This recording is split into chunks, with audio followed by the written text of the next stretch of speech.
সম্মানিত ভিউয়ার্স, আজকে দেখাবো মুখী কচুর চাষ পদ্ধতি।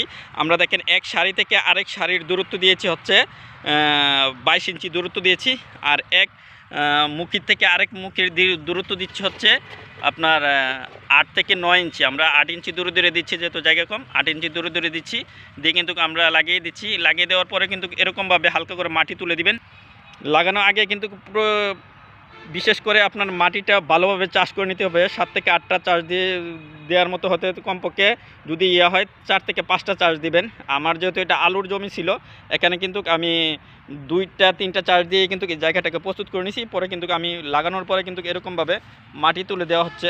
এরকমভাবে যদি মাটি তুলে দেন সহজেই কিন্তু মুখী কচুটা উঠে যাবে। সাথে কিন্তু আমি সাথী ফসল হিসাবে ডাটা চাষ করব। যেহেতু মুখী কচু উঠতে আপনার 1 মাস সময় লাগে যায়, ডাটা চাষ করে দিলে কিন্তু 1 মাসের মধ্যে আমি ডাটা খেয়ে ফেলতে পারবো।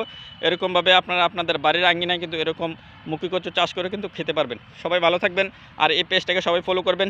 আল্লাহ হাফেজ, আসসালামু আলাইকুম রহমতুল্লাহি ওয়া বারাকাতুহু।